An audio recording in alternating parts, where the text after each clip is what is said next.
ओम नमो भगवते वासुदेवाय। जय माता लक्ष्मी। स्वर्ग जाने का असली हकदार कौन और वह कौन सा पाप है जिसे करने वाले मनुष्य को नरक जाने से कोई नहीं रोक सकता? आज एक प्राचीन कथा के माध्यम से हम आपको बताने का प्रयास करेंगे कि पूजा पाठ, दान धर्म, जप तप आदि प्रकार के करोड़ों पुण्य के काम करने के बाद भी कुछ मनुष्य नरक में ही क्यों जाते हैं, तथा अत्यधिक घोर पाप करने पर भी कुछ मनुष्य को स्वर्ग की प्राप्ति किस पुण्य के कारण मिलती है। ऐसा वह कौन सा पुण्य है जो मनुष्य के करोड़ों पापों का नाश करता है, और ऐसा कौन सा पाप है जो उसके करोड़ों पुण्यों को नष्ट कर डालता है। तो चलिए दोस्तों, बिना देरी किए शुरू करते हैं। एक समय की बात है, देवर्षि नारद वैकुंठ लोक में जाते हैं और भगवान विष्णु से पूछते हैं कि हे प्रभु, कुछ मनुष्य पाप करने पर भी स्वर्ग में क्यों जाते हैं और कुछ मनुष्य को पुण्य करने के बावजूद भी नरक में क्यों जाना पड़ता है।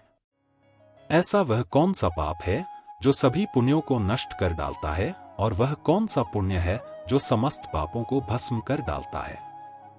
तब भगवान विष्णु कहते हैं कि हे देवर्षि, आज आपने संसार के कल्याण हेतु उत्तम प्रश्न किया है। इसी संदर्भ में आज मैं आपको एक अत्यंत प्राचीन इतिहास सुनाता हूं, जिससे सुनकर आपको आपके सभी प्रश्नों के उत्तर मिल जाएंगे। इसीलिए आप इस कथा को ध्यान से पूरा जरूर सुनें। जो भी मनुष्य इस कथा का श्रवण करता है, उसके समस्त पापों का नाश होता है। देवर्षि कहते हैं, हे प्रभु के मुख से इस कथा को सुनना मेरा सौभाग्य है। मैं इस कथा को ध्यान से पूरा अवश्य सुनूंगा और इसका प्रचार करूंगा। भगवान विष्णु कहते हैं, हे देवर्षि, पूर्व काल की बात है, मध्य देश के एक नगर में एक ही समय पर 5 मनुष्यों की मृत्यु हो जाती है और वे सभी मृत्यु के पश्चात यमलोक में पहुंच जाते हैं। यमलोक पहुंचने पर वहां का दृश्य देखकर वे सभी भयभीत हो जाते हैं। उनका अंग अंग कांपने लगता है। यमलोक में विशालकाय आकार वाले यमराज सुवर्ण से बने सिंहासन पर विराजमान होते हैं। उनके पास चित्रगुप्त बैठे होते हैं, जिनके पास सभी प्राणियों का लेखा जोखा रखा हुआ है। यम के दूत प्राणियों को आगे धकेल रहे होते हैं। कुछ मनुष्य जोर जोर से विलाप कर रहे होते हैं, तो कुछ मनुष्य अत्यंत प्रसन्न होकर चल रहे होते हैं। स्वर्ग के द्वार से सुंदर प्रकाश दिखाई पड़ रहा होता है, तो वहीं नरक के द्वार से धधकती हुई अग्नि की ज्वाला दिखाई पड़ रही होती है। इस भयानक दृश्य को देखकर वे पांचों एक दूसरे से बात करने लगते हैं और अपने अपने पाप के विषय में चर्चा कर रहे होते हैं। उन 5 में से 4 लोगों ने अपने जीवन में बहुत पाप कर्म किए हुए होते हैं, और उन सभी को यह जान पड़ता है कि अब वे चारों ही नरक में ही जाने वाले हैं। उन चारों में एक चोर होता है, दूसरी वेश्या होती है, तीसरा विद्वान पंडित होता है, तो चौथा एक राजा का सैनिक होता है, तथा 5वां एक धनवान किसान होता है। वे पांचों अपने अपने कर्म फलों को भुगतने के लिए तैयार होते हैं। फिर एक एक करके सभी पाप और पुण्य आत्माएं आगे चल रही होती है। विचारों एक दूसरे के पाप कर्मों के बारे में बताने लगते हैं। पहले चोर कहता है, भाई मैं तो पक्का नरक में ही जाऊंगा, क्योंकि मैंने बहुत बार चोरी की है, दूसरों का धन लूटा, दूसरों को तकलीफ दी है, लेकिन ऐसा मैंने मजबूरी में किया था। चोरी करके मैं अपने परिवार का पेट पालता था, क्योंकि मुझे कोई काम नहीं देता था। शायद विधाता ने मेरे भाग्य में यही लिखा था, इसीलिए मैं ही हम चारों में सबसे बड़ा पापी हो। मेरे पाप से मुझे कभी मुक्ति नहीं मिलेगी, यह मैं जानता हूँ। पता नहीं मुझे अगला जन्म किस पशु का मिलेगा। यमराज मुझे कौन सा दर्द देंगे। उसके बाद में वेश्या बोलती है, भाई हम चारों में नहीं, सबसे बड़ी बात नहीं हो, मुझसे बड़ा पाप यहाँ पर किसी ने नहीं किया होगा। जो स्त्री अनेक पुरुषों के साथ संबंध बनाती है, उसे नरक में ही डाला जाता है, यही शास्त्र कहते हैं। इसीलिए मेरा भी नरक में जाना तय है। किंतु मैं शपथ खाकर कहती हूं, मैंने यह पाप जानबूझकर नहीं किए हैं। जब मैं छोटी उम्र की थी, तभी एक दुष्ट व्यक्ति मुझे उठाकर ले गया और जबरदस्ती मुझे पेशा बना दिया। मैंने न चाहते हुए भी कई पुरुषों से संबंध बनाए हैं। मेरे पास जीवित रहने के लिए यही एक उपाय बचा था। नहीं करती भी तो क्या करती, मेरे पास इतनी शक्ति नहीं थी कि ने उस दुष्ट पुरुष से को पता नहीं किस पाप के कारण मुझे इस जन्नी देशा बनना पड़ा। और न जाने आगे मुझे किस पशु के रूप में जन्म लेना पड़ेगा। मेरे पाप से यह जान पड़ता है कि मैं भी पक्का नरक नहीं जाऊंगी। उसके बाद वह सैनिक बोलने लगता है, भाई, हम चारों में सबसे बड़ा पापी तो मैं ही हूं। मैंने बहुत बड़े पाप किया। मैं राजा का सिपाही था, इसीलिए मैं लोगों पर जोर जबरदस्ती करता था। मैंने कितनों के प्राण लिए हैं, न जाने कितने मासूम लोगों को सताया है, न जाने कितने निर्दोष लोगों को मेरे हाथ से दंड मिला है। यमराज मुझे कभी क्षमा नहीं करेंगे और मैं निश्चित ही नरक में ही जाऊंगा। लेकिन मैंने यह सभी पाप जानबूझकर नहीं किया है। अपने प्राणों के भय से और परिवार के पालन पोषण के लिए मुझे यह पाप करने पड़े हैं। हमारा राजा जो कहता था उसका पालन हमें करना पड़ता था। राजा के विरुद्ध भला कोई साधारण मनुष्य कैसे जा सकता है? ये सभी पाप करते हुए मुझे अत्यंत दुख भी होता था और मैं जानता था कि यह पाप करने से मुझे नरक की प्राप्ति होगी। किंतु परिवार के मोहवश होकर मैंने यह काम किया है। लेकिन पाप तो पाप होता है। पाप करके पश्चाताप करने का क्या फायदा? इसीलिए मेरा नरक में जाना तो तय है। उसके बाद वह विद्वान पंडित बोलता है, भाई, हम चारों में से सबसे बड़ा पापी तो मैं हूं। तुम लोगों ने जो पाप किए हैं वह जाने अनजाने में किए हैं, या किसी ने तुमसे जबरदस्ती करवाए हैं, या मजबूरी में किया है। किंतु मैं तो विद्वान था, मैं सब सत्य असत्य जानता था, मुझे सच और झूठ का ज्ञान था। लेकिन फिर भी मैंने धन के लोभ वर्षीय पाप किया है। शास्त्र कहते हैं कि जो सब कुछ जानकर भी पाप करता है वह निश्चित ही नरक में गिरता है। मैंने अपने ज्ञान का दुरुपयोग किया है। मैंने अपने ज्ञान का उपयोग लोगों की सहायता के लिए नहीं बल्कि धन को कमाने के लिए किया है। मेरे घर की परिस्थिति अत्यंत गरीब थी। मेरे पिता भिक्षा मांगकर गुजारा करते थे, लेकिन मैंने अपने घर की गरीबी को दूर करने के लिए धन लेकर ज्ञान देने की चेष्टा की है। शास्त्र कहते हैं, जो विद्वान ब्राह्मण अपने ज्ञान का दुरुपयोग करता है उसे निश्चित ही नरक में जाना पड़ता है। मैंने लोगों को ज्ञान देने के बदले में उनसे धन लिया है, कभी किसी को मुफ्त में ज्ञान नहीं दिया। इसीलिए आप चारों में सबसे बड़ा पापी तो मैं ही हूं और मुझे ही नरक में जाना पड़ेगा। उन चारों की बात सुनकर वह धनी किसान हंस पड़ा और बोलने लगा, तुम चारों तो इतने बड़े पापी हो कि तुम लोगों को नरक में जाना ही पड़ेगा। तुम लोगों ने घोर पाप किए हैं और इसीलिए यमराज तुम लोगों को कभी माफ नहीं करेंगे। यहाँ पर मौजूद मैं अकेला ही सबसे अधिक पुण्यवान हूँ। मैंने अपने जीवन में बहुत पूजा पाठ किया है, ब्राह्मणों को दान दक्षिणा दी है, मैंने मृत्यु से पूर्व गाय का दान भी किया है और अब मेरे सभी पुत्र पौत्र मेरी आत्मा की मुक्ति के लिए बड़े कार्यक्रम का आयोजन कर रहे हैं। वे मेरे लिए श्राद्ध पिंडदान तर्पण कर रहे हैं, यज्ञ कर रहे हैं। इसीलिए मैं सबसे अधिक पुण्यवान हूँ। मेरी 3 पत्नियां और 10 पुत्र हैं। इतने लोग मेरी मुक्ति के लिए उपाय कर रहे हैं। और हाँ, मैंने अपने जीवन में कभी कोई पाप नहीं किया है और जाने अनजाने में किए भी होंगे तो मेरे पुत्रों के श्राद्ध आदि के कार्यों द्वारा मेरे पाप भी नष्ट हो जाएंगे। मैं नित्य देव पूजा करता था, मंदिर जाता था, द्वार पर आए अतिथियों को भोजन कराता था। इसीलिए मुझे पूरा विश्वास है कि यमराज मुझे नरक में नहीं डालेंगे और मुझे मोक्ष की प्राप्ति निश्चित ही होगी। फिर वे पांचों धीरे धीरे आगे बढ़ने लगते हैं और फिर जब उनका समय आता है तो उन पांचों के पाप और पुण्य के कर्मों का मूल्यांकन किया जाता है। सबसे पहले बारी आती है उस चोर की और फिर चित्रगुप्त उसका लेखा जोखा निकालते हैं।